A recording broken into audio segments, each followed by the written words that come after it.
I was staring at the pregnancy test in my hands, watching those two pink lines that would change everything. My heart was racing, but not from fear, from pure joy. After 3 months of secret dates with Alexander, 3 months of falling deeper in love than I ever thought possible, I was carrying his child. Our child. The Wilson family dinner table had always been our sacred space. Every Sunday at 6 without fail, we'd gather around Mom's antique oak table with the good china and crystal glasses that only came out for special occasions. Tonight felt different, though. Tonight, I had news that would make this the most special occasion of all. I smoothed my dress as I walked into the dining room, taking in the familiar scene. Dad sat at the head of the table in his pressed button-down, reading the financial section like he always did before meals. Mom was arranging the centerpiece for the third time, her nervous habit when she wanted everything perfect. The family photos lining the mantel smiled down at us. Graduation pictures, vacation memories, Christmas mornings. We looked like the perfect American family in those frames. "Amanda, honey, you're glowing tonight," Mom said, looking up from her flowers. "That's such a pretty dress on you." I touched my stomach instinctively, wondering if she could somehow sense the life growing inside me. "Thank you, Mom. I have something wonderful to share with everyone tonight."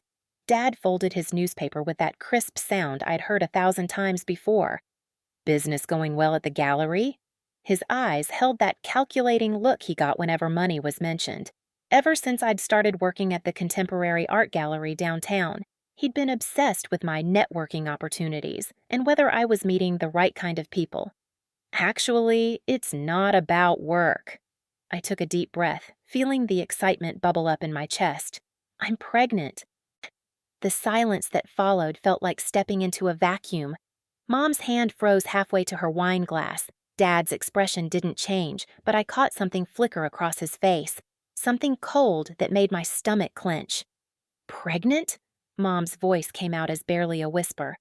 "But honey, you're not even seeing anyone seriously." I felt heat rise in my cheeks. For 3 months, I'd been keeping Alexander a secret, not because I was ashamed, but because our relationship felt too precious to share before we were ready. He was unlike anyone I'd ever met. Brilliant, kind, surprisingly down to earth despite his success. We'd connected over art at a gallery opening, spent hours talking about everything from Renaissance paintings to our dreams for the future.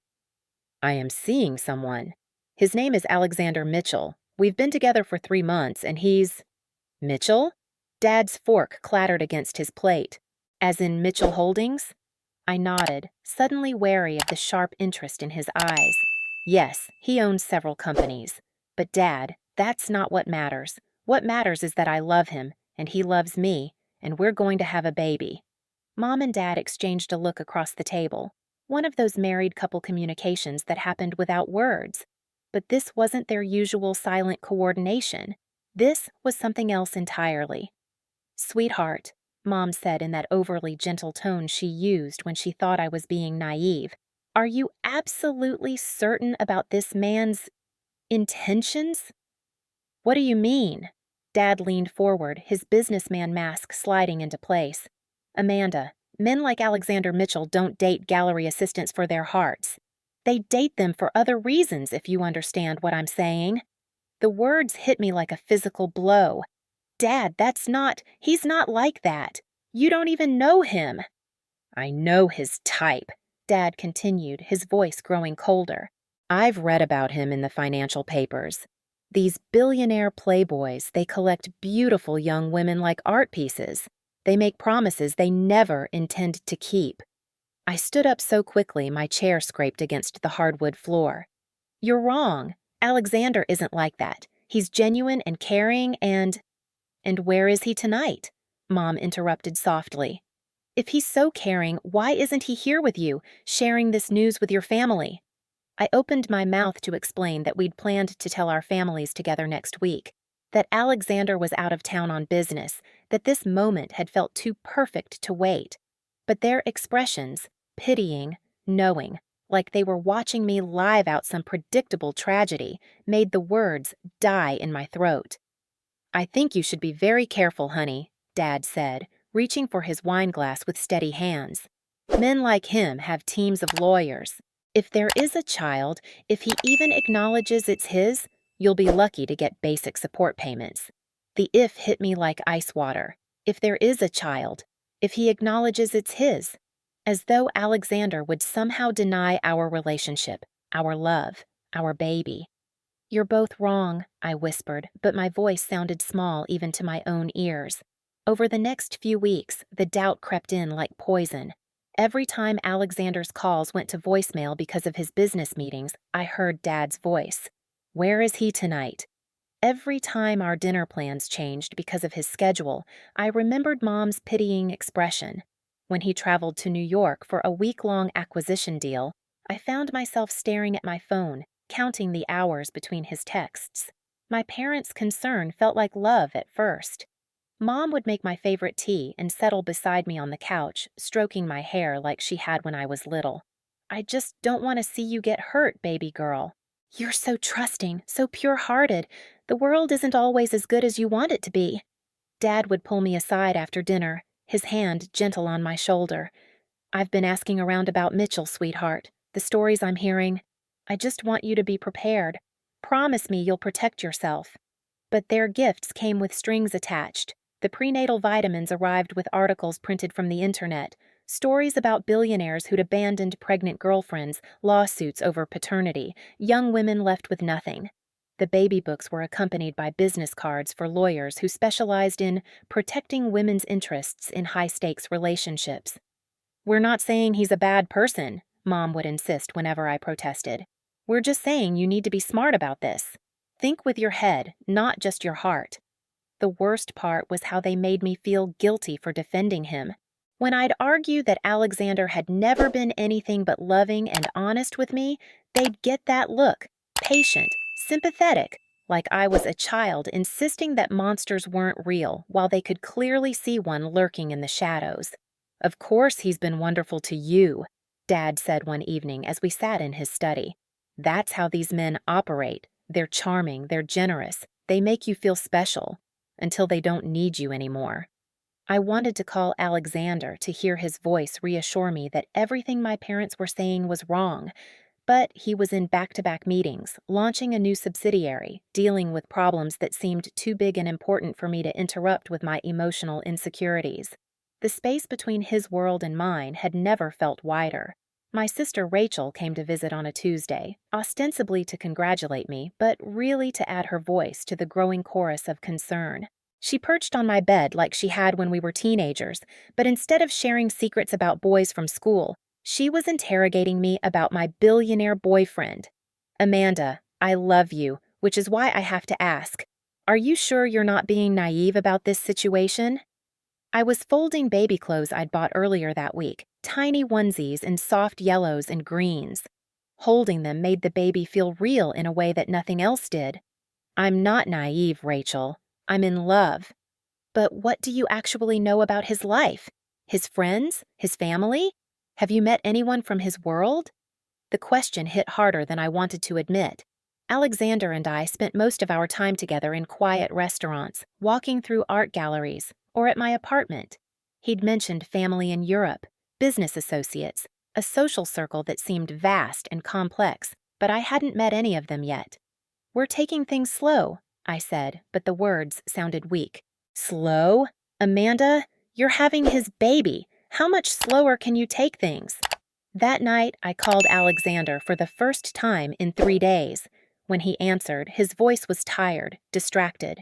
Hey, beautiful. I was just thinking about you. How are you feeling? Any morning sickness today? His concern sounded genuine, but I found myself listening for something else, some hint of the deception my family was so certain existed. I'm fine. Alexander, I told my family about the pregnancy. A pause. How did they take it? They have concerns about us, about whether you're serious about me. Another pause, longer this time. I could hear voices in the background, the sounds of his other life, the important life that didn't include me. Amanda, you know how I feel about you, about us, about this baby. Do I? The words slipped out before I could stop them. I mean, we've never really talked about the future, not specifically. We will. As soon as I get back from New York, we'll sit down and plan everything out, I promise. But promises felt fragile when I hung up the phone and looked around my small apartment, the apartment that suddenly felt like evidence of everything my parents were trying to tell me. What was I to a man who owned companies across 3 continents? What was this pregnancy to someone whose life moved in boardrooms and private jets? The manipulation was so subtle I didn't recognize it for what it was. Every conversation with my family ended the same way, with them expressing love and concern, with them reminding me that they only wanted what was best for me and the baby, with them planting seeds of doubt that grew larger every day. "We're not saying don't see him," Mom said as she helped me organize my closet, moving my regular clothes to make room for maternity wear. "We're just saying be careful. Protect yourself. Make sure you have a plan if things don't work out the way you hope." Dad opened a savings account for me, just in case. He researched pregnancy assistance programs, just to have the information. He even found a lawyer who specialized in paternity cases, just to know your options.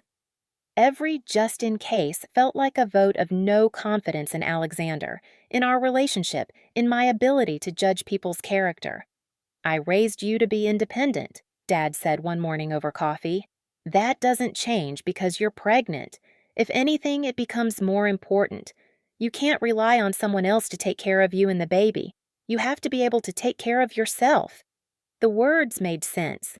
They sounded like wisdom, like the kind of practical advice a loving father would give his daughter. But underneath was the message: Alexander will leave you. Plan for when, not if. By the time Alexander returned from New York, I was 6 weeks pregnant and drowning in my family's manufactured uncertainty. He came straight to my apartment from the airport, still in his business suit, carrying flowers and a small gift box that made my heart skip.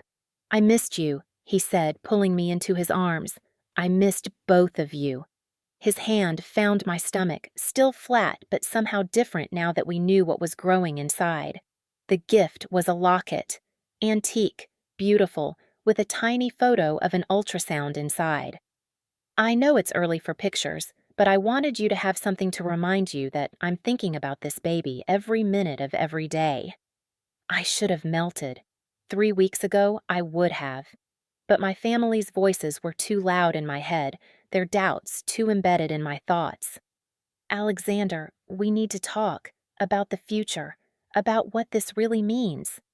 He sat down across from me, his expression shifting to something more serious. "Of course. I've been thinking about that too. Actually, I have some ideas about how we move forward." "Ideas?" "Well, first, I think you should move out of this apartment. I have a place in mind. Much bigger, better neighborhood, closer to good schools for when the baby's older." The words should have sounded like commitment, like a future together. Instead, they sounded like my father's warnings about billionaires collecting women like art pieces. "You want me to move into a place you choose?" "I want you to be comfortable.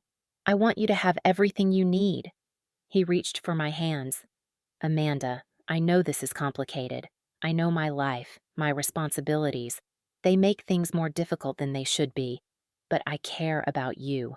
I care about this baby. Care, not love, not a future together. Care." What does that mean, practically? Are we going to get married? Are we going to live together? Are you going to acknowledge this child publicly? Alexander's pause was barely perceptible, but I caught it. In that half-second of hesitation, I heard everything my parents had been trying to tell me. "It's complicated," he said finally. "There are business considerations, family expectations. It's not that simple when you're in my position." The room felt like it was tilting. Business considerations? Family expectations? "Alexander, we're talking about our child." "Of course, and I take that responsibility seriously. I'll make sure you have everything you need, financially, medically, whatever you require. You'll never have to worry about money." Financial support, medical care, whatever I required. He was talking about me like I was a problem to be managed, not the woman carrying his child. That's not what I'm asking for. Then what are you asking for?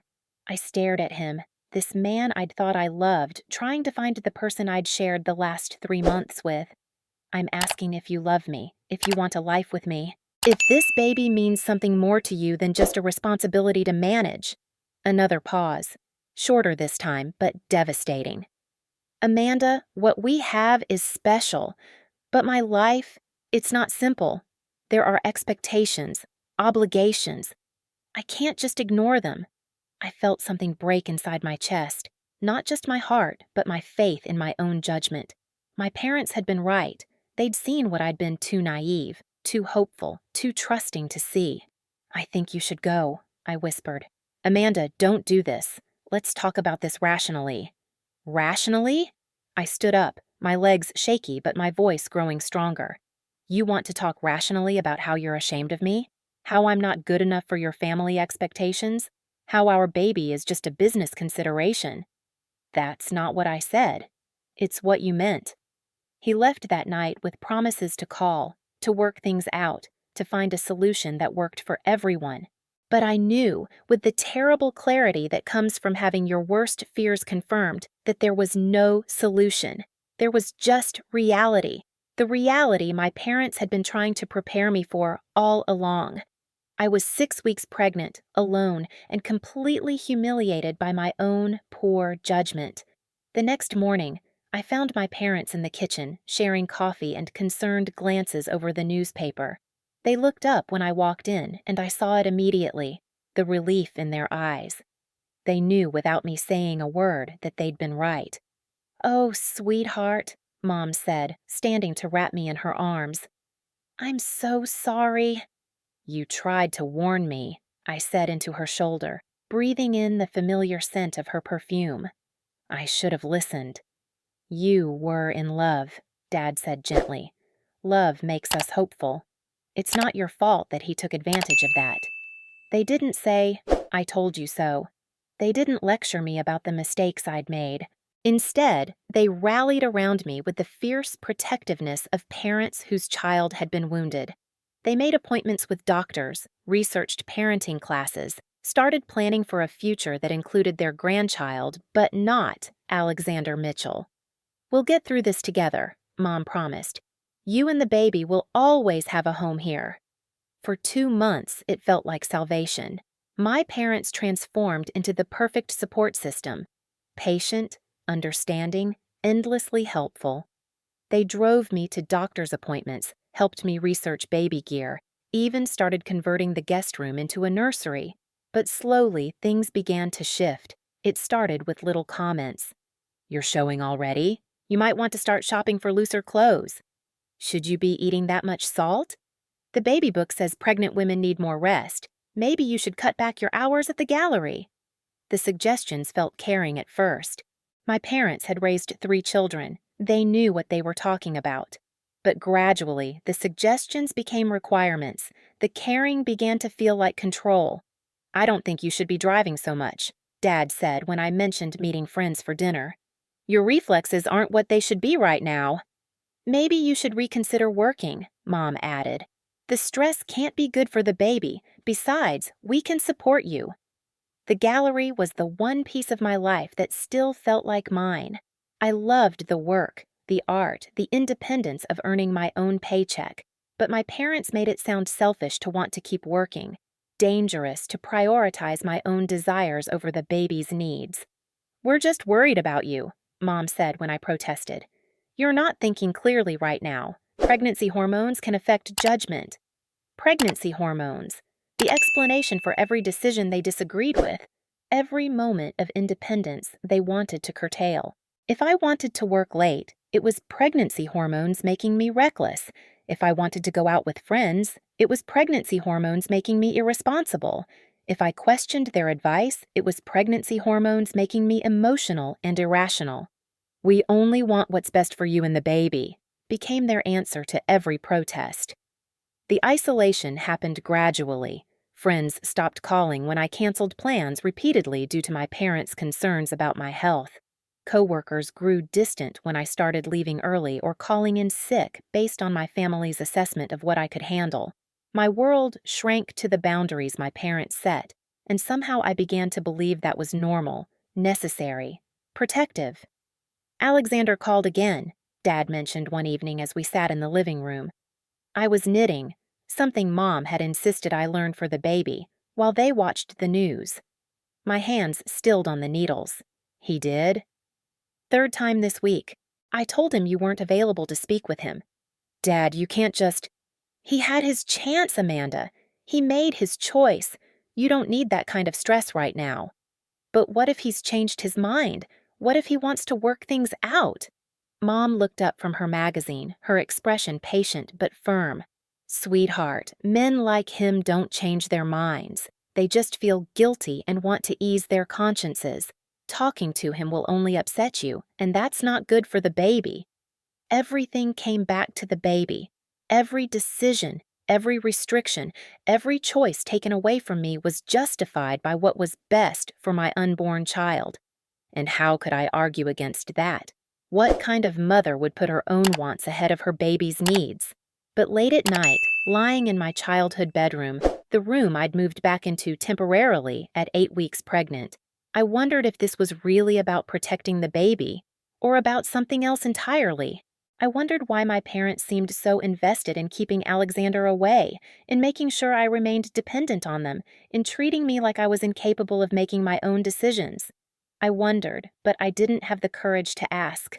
By 10 weeks, the morning sickness had passed, but a different kind of nausea had taken its place.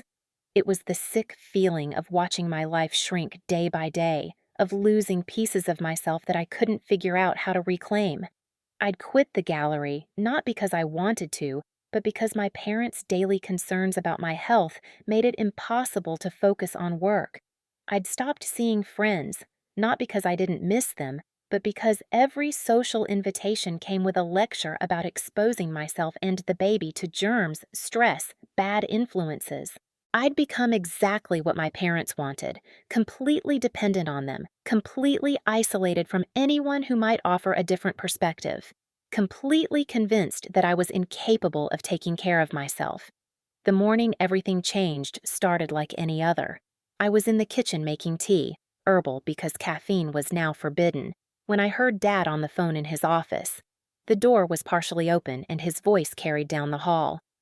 No, she's not available. She won't be available.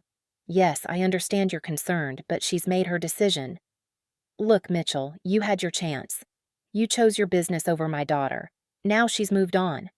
I set down my mug and walked quietly toward his office, my heart hammering against my ribs.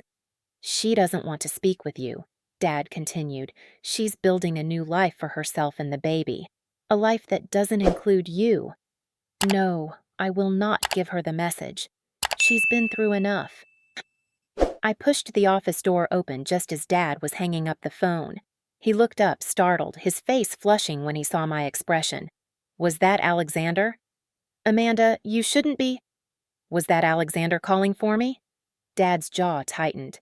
He's been calling for weeks, harassing us, really. I've been protecting you from it. Protecting me? Dad, those are my phone calls, my decisions to make. You're not thinking clearly right now. The pregnancy, the hormones, the stress. You're not capable of making rational decisions about this situation. The words hit me like a slap. Not capable, not thinking clearly. For 3 months, I'd been told I was too emotional, too hormonal, too fragile to make my own choices. And I'd believed it. I want to talk to him. Absolutely not. Amanda, he abandoned you when you needed him most. He made it clear that you and the baby weren't his priority. Why would you want to subject yourself to more of that? Because maybe there's more to the story. Maybe there's something I don't understand. There's nothing to understand. He's a wealthy man who thought he could use you and throw you away.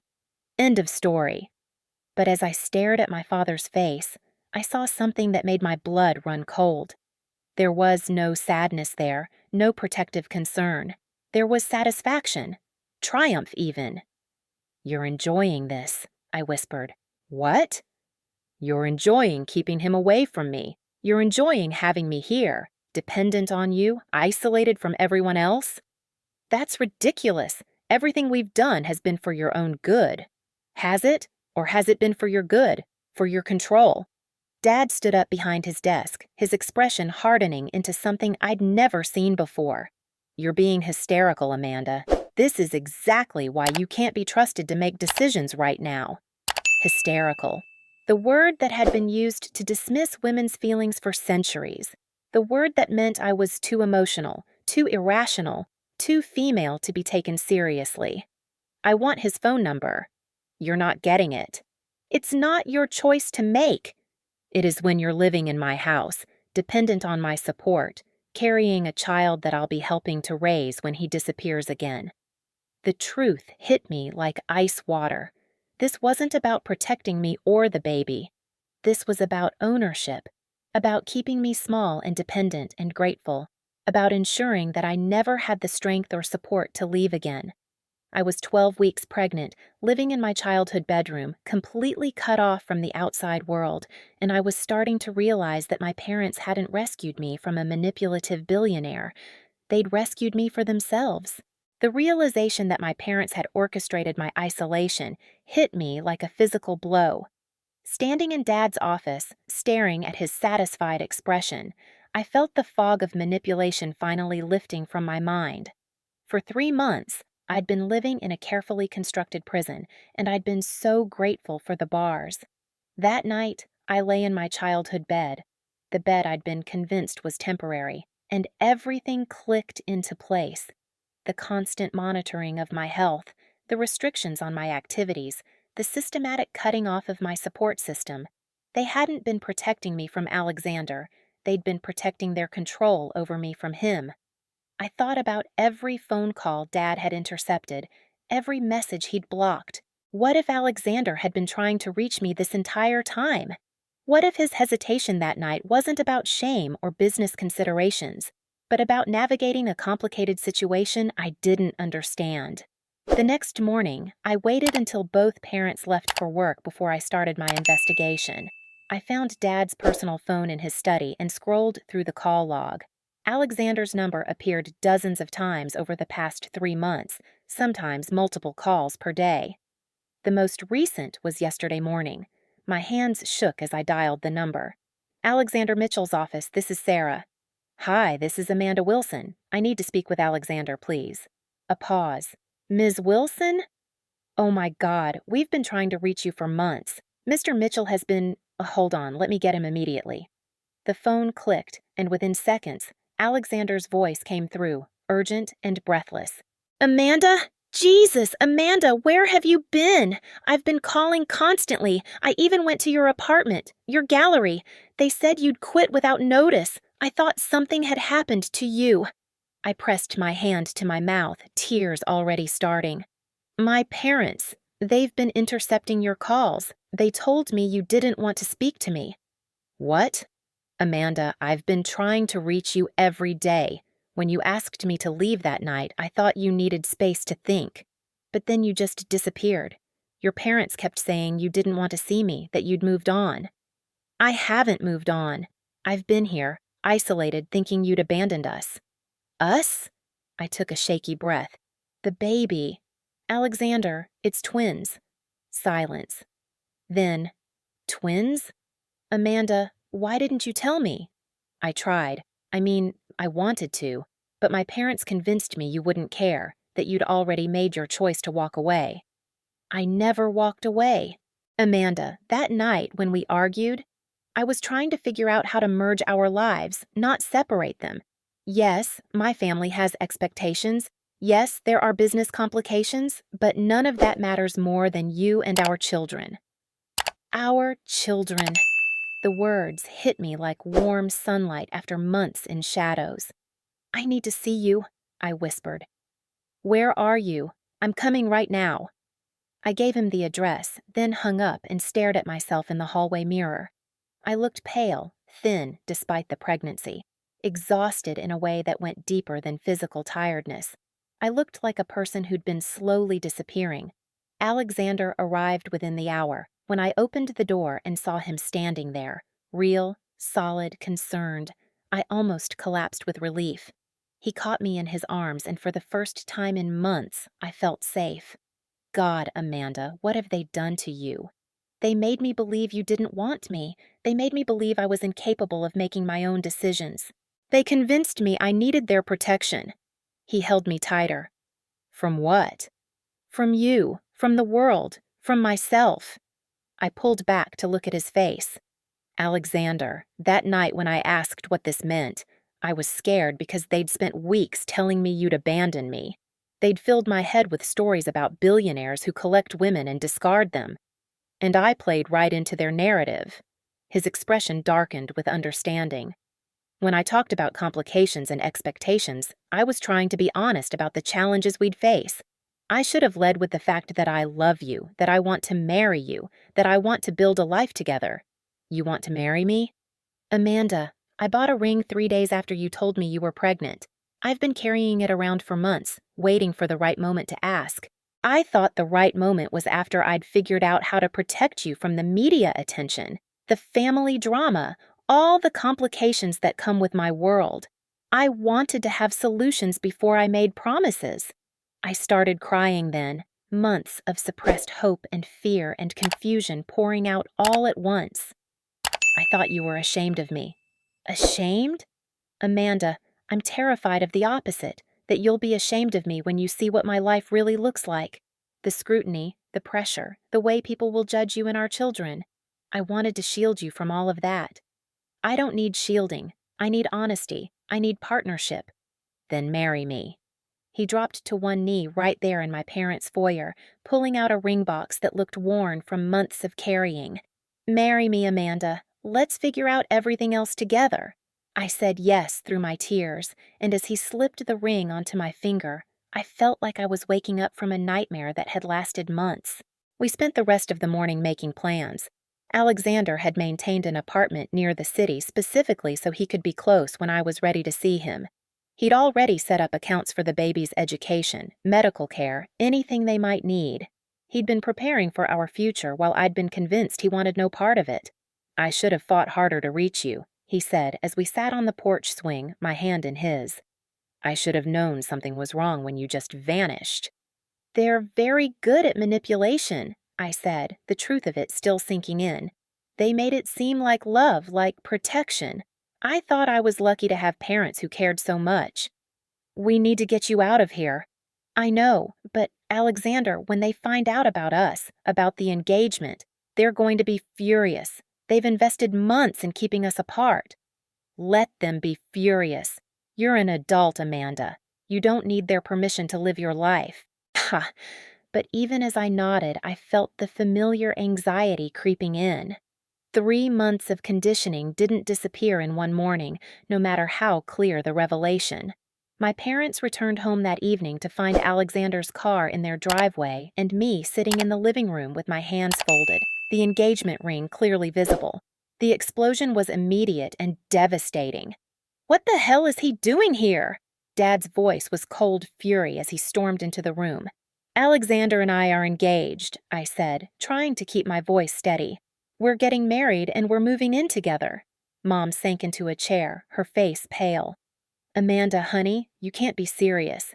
After everything we've talked about, after what he put you through? What he put me through? I stood up, anger finally overriding fear. He didn't put me through anything. You did. You intercepted his calls. You isolated me from my friends. You convinced me I was too hormonal and fragile to make my own decisions. We protected you, Dad snapped. We kept you from making the biggest mistake of your life. No, you controlled me. You manipulated me. You made me dependent on you so I couldn't leave. Alexander stepped forward, his voice calm but firm. Mr. and Mrs. Wilson, I understand you have concerns about my intentions toward Amanda, but keeping us apart through deception wasn't the answer. Don't you dare lecture us about deception, Mom said, her voice shaking. You're the one who led our daughter on, who got her pregnant, and then abandoned her when things got complicated. I never abandoned her. I've been trying to reach her for months. You know that because you've been answering my calls. Dad's face was getting redder by the minute. You think you can just waltz back in here after months of silence and play the hero? You think we're going to hand our daughter over to someone who's already proven he can't be trusted? I think Amanda can make her own decisions about who she trusts. She's pregnant, she's vulnerable, she's not thinking clearly. I'm standing right here, I said loudly, surprising everyone, including myself.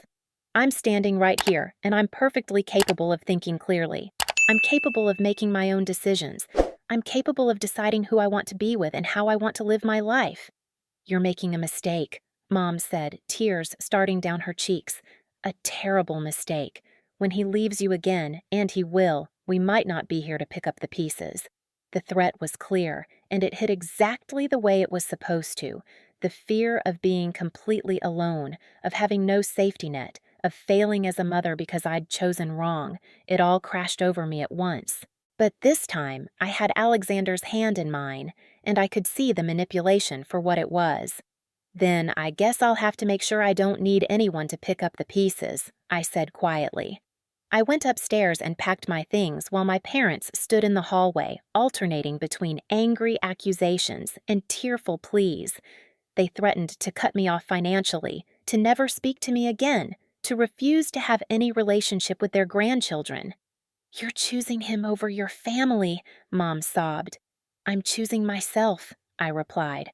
For the first time in months, I'm choosing myself. The next few weeks were a whirlwind of revelation and adjustment. Moving into Alexander's apartment felt like stepping into a different world, spacious, bright, filled with art and books and windows that actually opened. I'd forgotten what it felt like to have space to breathe. But the hardest part was learning to trust my own judgment again. 3 months of being told I was too emotional, too hormonal, too fragile to make decisions had left deep scars. I second-guessed everything, from what to eat for breakfast to whether I was qualified to pick out baby furniture. It's going to take time, Alexander said one evening as we sat in his study, going through wedding planning magazines. They did a number on your confidence, but Amanda, you're one of the strongest, smartest women I know.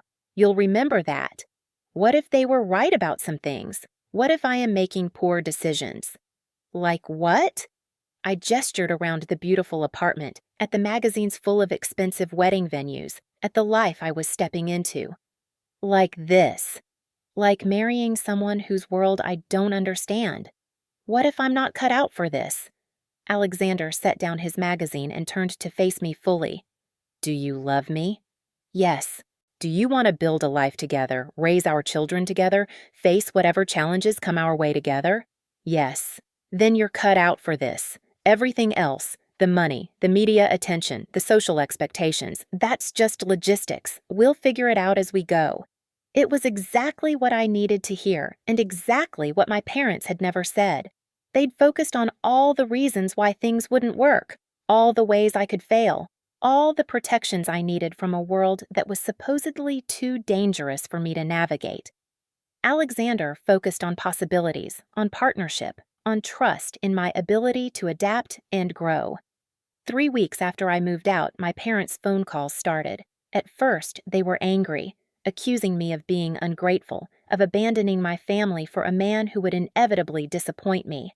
When anger didn't work, they tried guilt, reminding me of everything they'd sacrificed for me, everything they'd done to help during my pregnancy. When guilt didn't work, they tried fear. You don't know him, Mom said during one particularly painful conversation. You don't know his family, his real friends, his business practices. What if you're making the biggest mistake of your life? Then it's my mistake to make, I replied. And what about the babies? What about their security, their stability? What happens to them when this all falls apart? It was the question designed to destroy me, the suggestion that my choices could harm my unborn children. For a moment, the old doubts crept back in. But then I looked around Alexander's apartment, our apartment, at the nursery we'd started planning, at the stack of parenting books on the coffee table, at the ultrasound photos stuck to the refrigerator. I thought about the way Alexander talked to my belly every night, the way he'd already started researching pediatricians and preschools, the way he lit up whenever we discussed our future as a family. They're going to have 2 parents who love them and each other, I said. They're going to grow up seeing what a healthy relationship looks like. They're going to be fine. By my 20th week of pregnancy, the silence from my parents had stretched into something that felt permanent. They'd made their choice, control or nothing. When I wouldn't accept control, they'd chosen nothing. It hurt more than I'd expected. Despite everything they'd done, I'd harbored a secret hope that they'd eventually come around, that they'd want to be part of their grandchildren's lives badly enough to accept my decisions. But as the weeks passed and the silence continued, I began to realize that their love had always been conditional. It depended on my compliance, my dependence, my willingness to let them shape my life according to their vision. Alexander's love felt different, steady, supportive, trusting. He encouraged me to go back to work at the gallery when I felt ready. He celebrated when I reconnected with old friends who were thrilled to hear from me after months of silence. He never made me feel like I needed permission to make choices about my own life. "I talked to my family in London yesterday," he said one evening as we assembled a crib in what would be the twins' nursery. "They're planning to come for the wedding. My mother is particularly excited to meet you." I paused in reading the instruction manual. "What did you tell them about me?" "The truth, that you're brilliant and beautiful and strong and that I'm lucky you said yes." "What about the circumstances? The pregnancy? The drama with my parents?" "I told them we're having twins and that your family has some issues with boundaries." He looked up from the pile of crib parts. "Amanda, my family has survived wars, scandals, business failures, and 3 generations of very strong-willed women. An unplanned pregnancy and some future in-law drama isn't going to shock them." It was such a casual dismissal of everything my parents had made seem catastrophic. The pregnancy that had been treated like a shameful secret was just a pregnancy. The family drama that had been positioned as devastating was just drama. I'm nervous about meeting them. "They're going to love you, but even if they didn't, it wouldn't change anything between us. We're building our own family now." Our own family. The words settled into my heart like a promise. When I was 24 weeks pregnant, Alexander and I got married in a small ceremony at the Botanical Gardens. His family flew in from London, warm, funny people who treated me like I'd always been part of their story. My friends from the gallery were there, my former co-workers, even some of Alexander's business associates who'd become genuine friends over the months of wedding planning. The only family missing was mine. I'd sent them an invitation, hoping against hope that they'd choose love over control, that they'd want to be part of this happy moment. But the RSVP came back marked unable to attend, and I knew they'd made their final decision. As I walked down the aisle, 6 months pregnant with twins, wearing a dress that accommodated my growing belly, surrounded by people who celebrated rather than judged, I felt a grief for the family I'd thought I had, mixed with gratitude for the family I was building. "You look radiant," Alexander whispered when I reached him at the altar. "I feel free," I whispered back. And I did. For the first time in my adult life, I felt completely, genuinely free. The months after our wedding were the happiest of my life. Alexander and I settled into married life with an ease that surprised both of us. We attended prenatal classes together, read parenting books aloud in bed, spent weekends shopping for baby gear, and arguing good-naturedly about names. I thrived in ways I hadn't expected. Working part-time at the gallery gave me purpose and independence. Planning the nursery and our new life gave me joy. Most importantly, making decisions as an equal partner in a relationship gave me back my confidence. "You're glowing," my doctor said during my 30-week appointment. "Whatever you're doing, keep it up." What I was doing was living my own life, making my own choices, trusting my own judgment. It turned out that was the best medicine possible. The twins were born on a snowy Tuesday in February. Healthy, perfect, loud. Alexander cried when he held them for the first time, and I fell in love with him all over again, watching him become a father. "They're perfect," he whispered, one baby in each arm. "Amanda, look what we made." We named them Emma and James, names we'd chosen together, names that felt right for these tiny people who were ours to love and protect and guide. The first few weeks of parenthood were exhausting and wonderful and overwhelming in all the ways everyone warns you about. But we had help. Alexander's mother came for 2 weeks, My friends organized meal trains. We had a night nurse for the first month to help us get sleep. What we didn't have was any contact from my parents. I thought about calling them when the babies were born. Alexander encouraged me to reach out if I wanted to, saying that grandchildren had a way of changing people's perspectives. But every time I picked up the phone, I remembered the months of manipulation, the systematic dismantling of my confidence, the ultimatum that had ended with choosing control over love.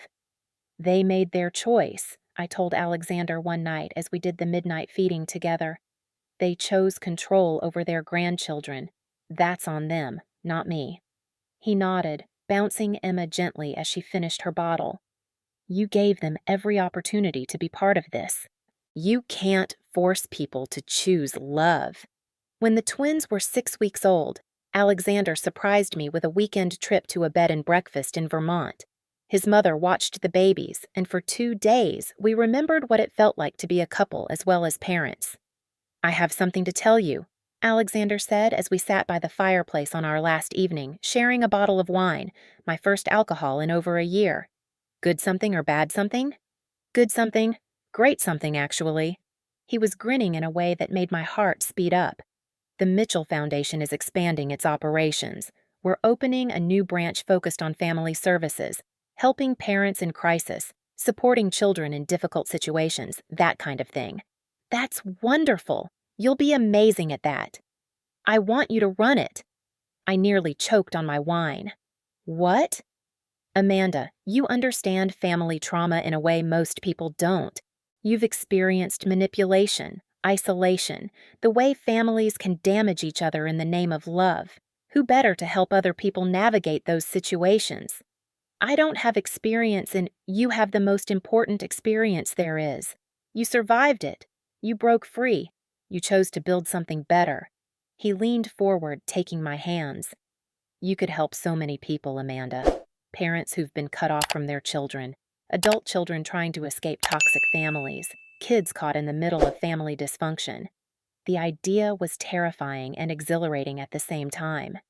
You really think I could do it? I know you could do it.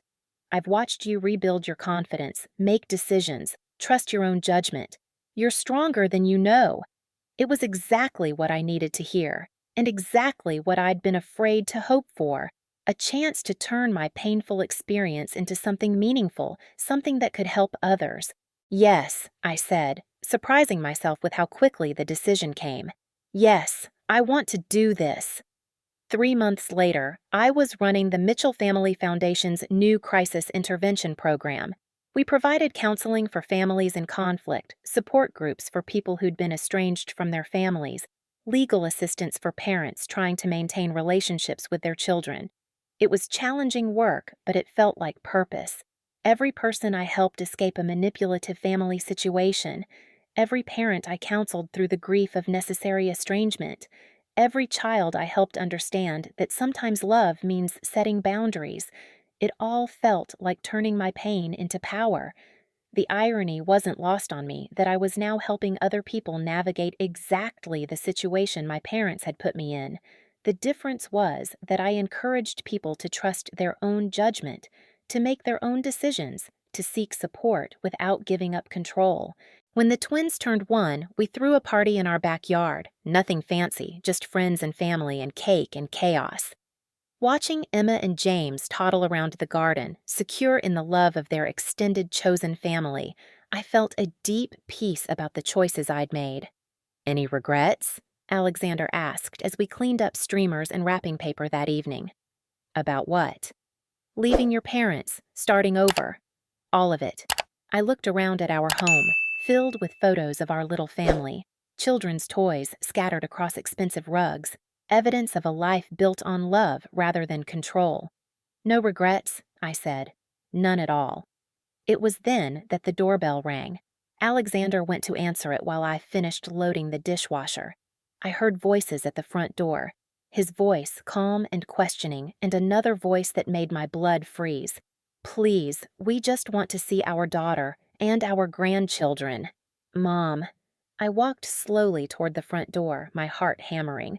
Through the glass panel, I could see both my parents standing on our porch. They looked older, smaller somehow. Dad's hair had gone completely gray, and Mom's face looked drawn and tired. "Amanda." Mom's voice broke when she saw me. "Oh, sweetheart, you look wonderful." "What are you doing here?" "We came to see you, to meet our grandchildren, to—" She struggled with the words. "To apologize."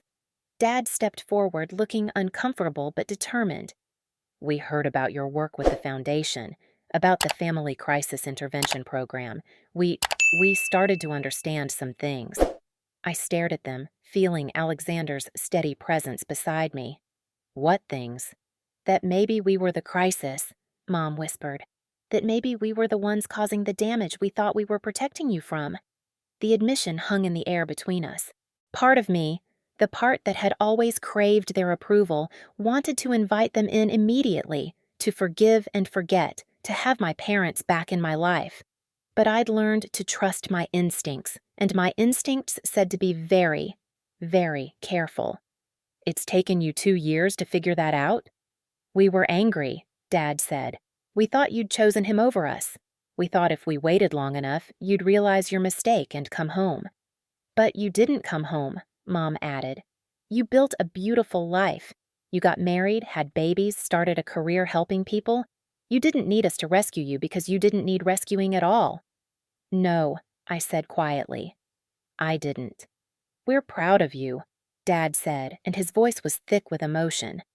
"We're proud of the woman you've become, the mother you are, the work you're doing.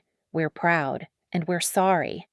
I felt tears starting, but I wasn't sure if they were from relief or grief or something else entirely. "What do you want from me?" I asked. "A chance," Mom said. "A chance to know our grandchildren. A chance to be part of your life, if you'll let us. A chance to prove that we can respect your choices, your marriage, your independence." "And if I say no?" "Then we'll accept that," Dad said. "We'll accept that we caused too much damage to repair. But Amanda, we love you. We've always loved you. We loved you wrong. They loved me wrong." It was maybe the most honest thing they'd ever said. I looked at Alexander, who squeezed my hand gently. "The decision was mine," his expression said. "Whatever I chose, he'd support." I thought about the work I did every day, helping people navigate impossible family situations. I thought about the advice I gave to clients facing similar choices. You can forgive without forgetting. You can rebuild relationships while maintaining boundaries. You can choose love while protecting yourself. "If you want to be part of our lives," I said slowly, "there have to be rules, boundaries. I make my own decisions about my children, my marriage, my career, my life. You can offer advice, but you have to accept it when I choose differently. You can't manipulate, control, or isolate me ever again." "Yes," Mom said immediately. "Whatever you need." "And this is my family now," I continued, gesturing to Alexander. "He's my husband, my partner, my equal. You will treat him with respect, and you will accept that he comes first." "We understand," Dad said. "And if you ever try to come between us again, if you ever try to manipulate me or control my decisions, you're out of our lives permanently. No second chances, no explanations, no forgiveness. Are we clear?" "Crystal clear," Mom whispered. I looked at them for a long moment. These people who had shaped me, damaged me, loved me imperfectly. They looked genuinely remorseful, but I'd learned not to trust appearances when it came to family dynamics. "Okay," I said finally. "We can try, but slowly and carefully, and only as long as you respect the boundaries I've set." They nodded eagerly, and I saw the relief flood their faces. Would it be possible to meet them? Emma and James?" I hesitated, then made my decision. "They're napping right now, but maybe you could come back next weekend. For dinner. We can start there." "Thank you," Mom breathed. "Thank you for giving us another chance." After they left, Alexander and I sat on our porch swing, processing what had just happened. "How do you feel?" he asked. "Scared, hopeful, cautious." I leaned into his shoulder. Like maybe people really can change, but also like I need to be very careful about how much I trust that change. "Smart," he said, very smart. Do you think I'm doing the right thing? I think you're doing the Amanda thing, trusting your judgment, setting clear boundaries, choosing love while protecting yourself and our family. Whether it works out or not, you're handling it exactly right. That night, as we put the twins to bed and settled into our evening routine, I reflected on how far I'd come. 2 years ago, I'd been a pregnant woman living in her childhood bedroom, convinced I was incapable of making good decisions, isolated from everyone who might have offered a different perspective. Now, I was a wife, a mother, a professional who helped others navigate family crises. I was a woman who could face her parents' manipulation with clear eyes, set firm boundaries, and choose forgiveness without sacrificing self-protection.